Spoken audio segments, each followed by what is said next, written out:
I've had people ask me in the last few years many times about gold, whether they should buy it, and they never do it. But they'll probably start doing it when it gets to 5 or 6 thousand. Well, It better probably, that I than think 10. silver's the better gateway drug because you can get like a silver coin for like 50 bucks, and a silver ounce for like 50 bucks.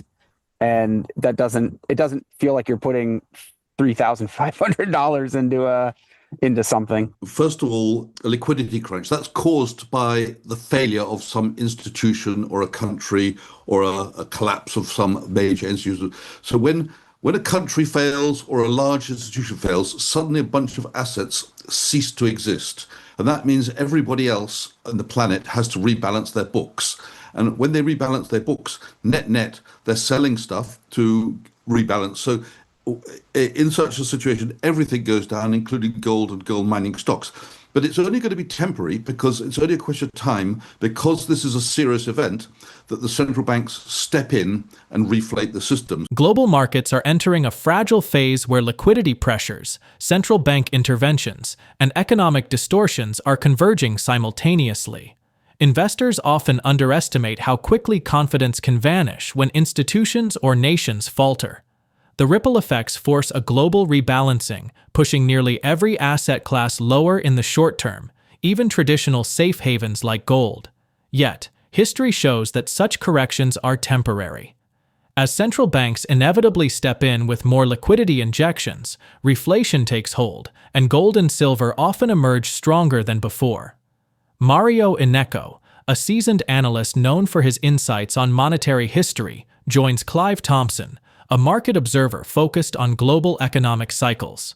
They are joined by Rafi Farber, a precious metals specialist with a sharp eye on central bank policy, and Phil, whose commentary bridges the gap between geopolitics and economics. Together, they unpack how China's surprise liquidity injections highlight deeper cracks in its economy, why Western weakness is inseparable from Eastern slowdowns, and how global overbuilding and debt-driven policies set the stage for major financial resets.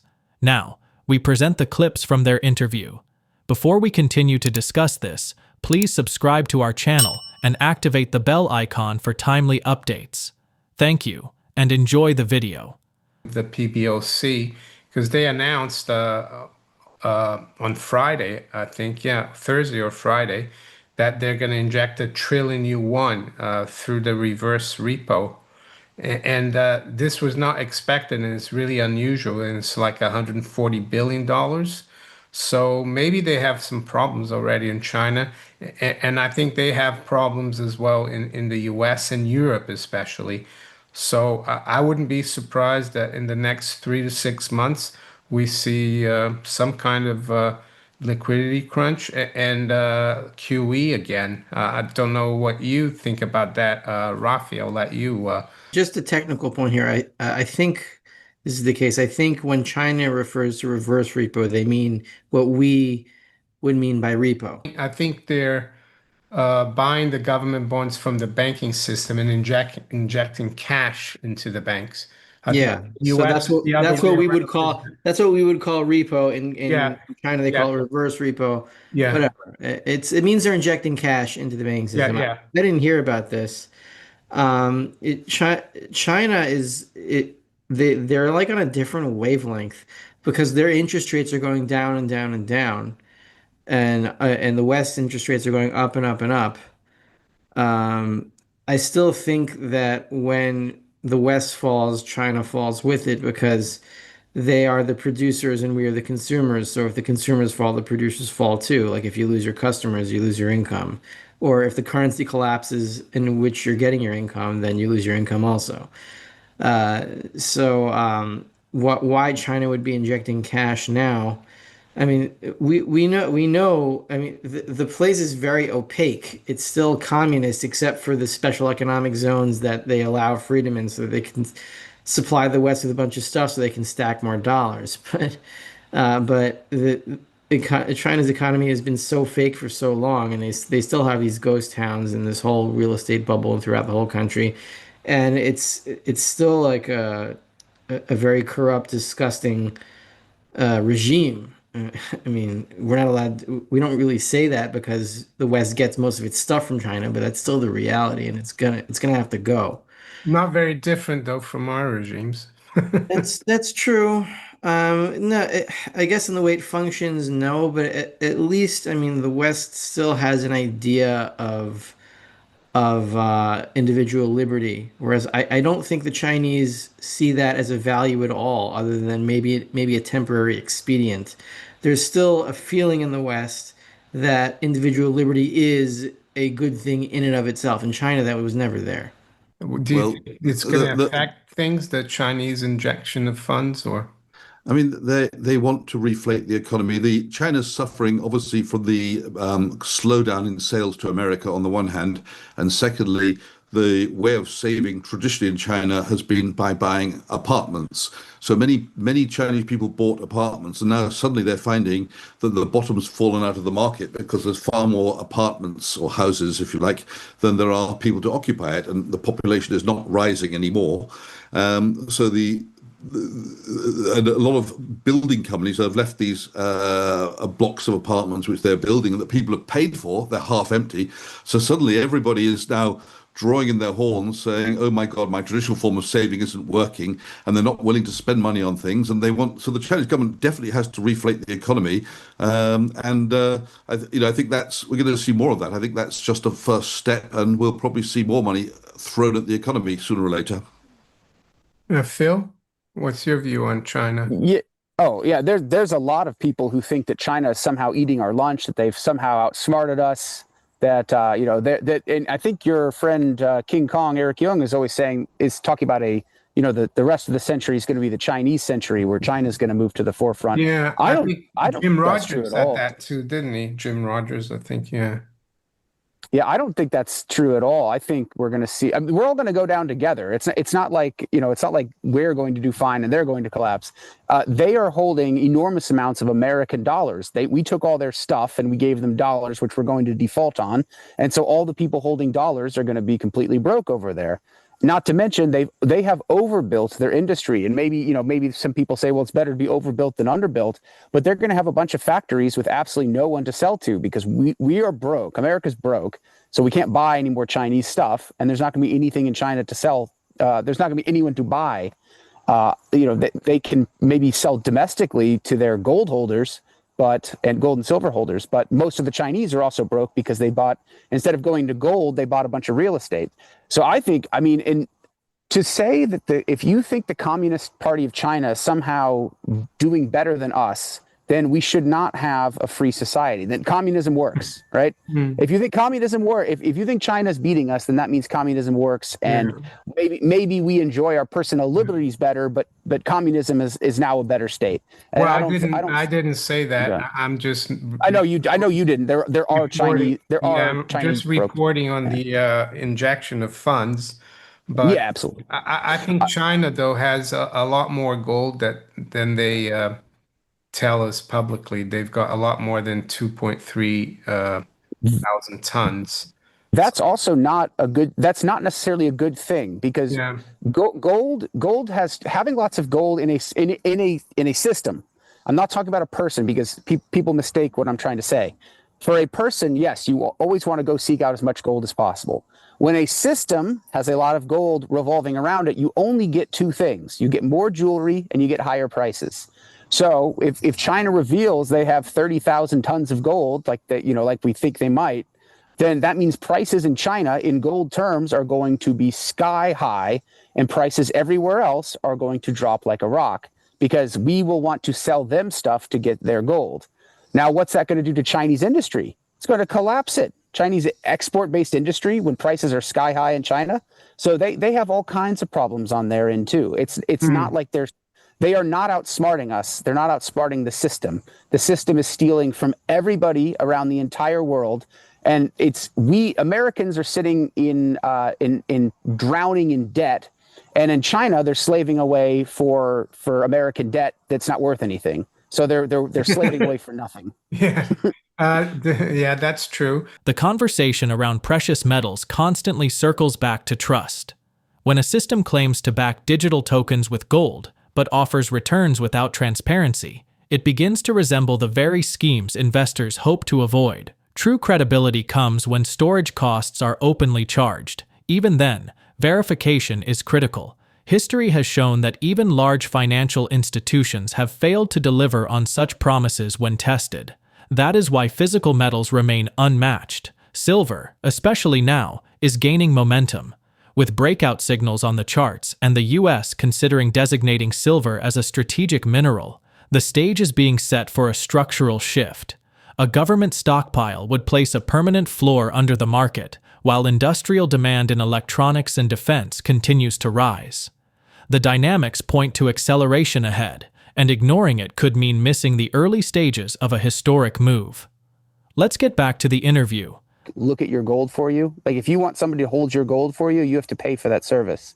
So if they're acting like a bank where they're issuing notes, but the gold is deposited and they keep some of the, they reduce some of the outstanding shares of the crypto, the outstanding tokens to pay for the maintaining of the vault, so they get to keep some of the physical gold inside, then I would say that's a trustworthy crypto system. I investigated, I think it was Kinesis. I think it was called Kinesis. That I was potentially going to partner with them and be a spokesperson for them. But when I looked into the way they do their accounting, it was like, oh yeah, you just hold on to these tokens, and we'll give you more tokens just for holding on to them. I said, how is Kinesis paying for this? So my alarms went way up, and I don't think Kinesis has the gold they say they have underneath. I was contacted by them because I always thought that was a bit concerning that also you can have gold with them and they pay you like dividends. How right? The only way you can do that is that when new people come in and they take a commission, they give it to the old people. But that sounds a lot. That's a Ponzi scheme. That's a pyramid scheme. That's what I said, and they came to me and told me you need to do a video saying that it isn't. So I mean, but I'm not involved with them.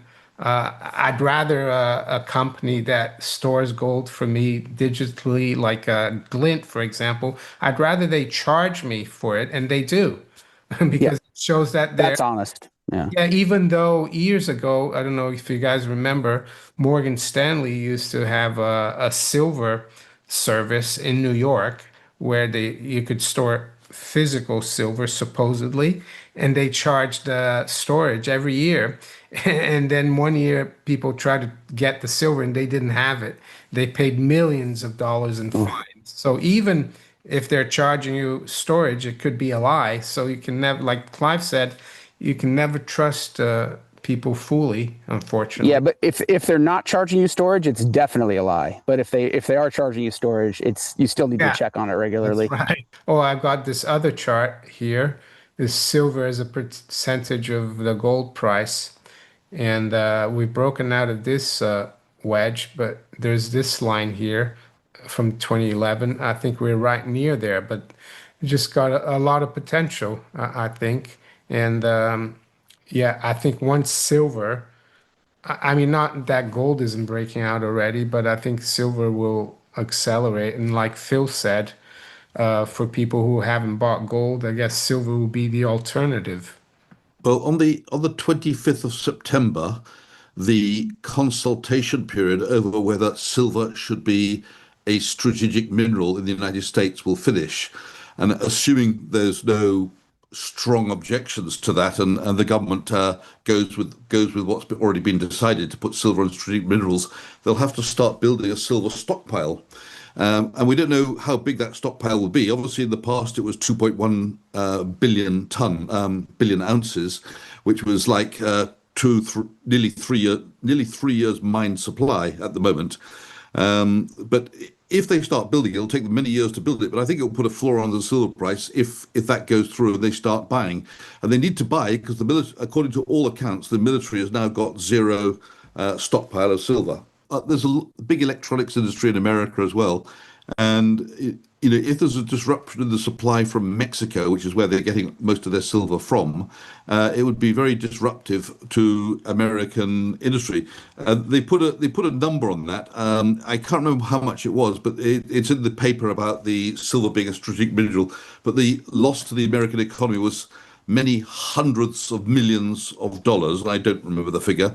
And they said the probability of this happening is, i.e., a Mexico supply disruption, is 4%. I don't know how they arrived at the 4% probability, but that's what they wrote. Yeah, someone says here, James Thomas, I've heard that there's a monster box or so in most missiles. So yeah, monster box, that's 500 ounces, isn't Yeah, it? monster box is 500 ounces. Yeah. Oh, that's a Yeah, lot. I've heard that too. I don't know where it comes Yeah, from though. and I saw that the Russians they bombed Kiev last night, and they 800 drones. That they must have a lot of silver as well, electronics and stuff. So, No, the bomb that fell on my street was just filled with ball bearings. oh, okay, no silver. I mean, I didn't really want to check it. No, afterwards though, maybe you need to get a metal detector. Yeah, I was going to say this must be like manna from heaven after all the bombings. So after it's all done, you could go there and with a dustpan and get some silver. I think realistically it all goes up in smoke. Yeah, Does it's it funny. vaporizes? It's not funny, but here in the UK, Yeah. I saw a story the other day that they found a World War II bomb and they had to evacuate from this area. So you're still finding these bombs around here. Yeah. So yeah, so it's yeah, we've Yeah, well, my final thoughts are that look, things are speeding up. I don't, aside from the final liquidity crunch, which will be very brief, I think things will speed up faster from here, and we're very close. I don't see this going out more than a few months or a year. I've said that before. I know that. But even if I'm wrong, you shouldn't behave as if it will last more than a year. I think that's dangerous. And we just got to pull together and believe that we can pull through this with God's help, and just keep talking to one another, and stay out of the virtual world as much as we can, and keep in the physical world and keep our hands moving and creating things, and invest in your children, those kinds of things. The signals coming from global markets are pointing toward acceleration rather than stability. Monetary authorities continue to insist they have control. Yet, every action reveals fragility, whether it's fresh liquidity injections abroad, structural weaknesses in labor markets, or the absence of absolute independence at the central banking level. Confidence is eroding in the financial system that has underpinned global trade for decades. When confidence slips, people and institutions seek something tangible, and history shows that gold and silver consistently step into that role. At the same time, fiscal policy is being stretched, political cycles are inflaming rather than easing tensions, and ordinary savers are left navigating uncertainty. Preparing before the majority reacts is what separates preservation from regret. The world is heading into a period where liquidity shocks, political missteps, and monetary experiments will converge. None of this needs to inspire panic, but it does require awareness and preparation. Staying informed, grounded, and deliberate in action will matter most as the coming storm gathers momentum. Share your thoughts on their analysis in the comment section below. If you find this video informative, please support and turn on notifications to stay informed about our latest videos. See you in the following video. Thanks for watching.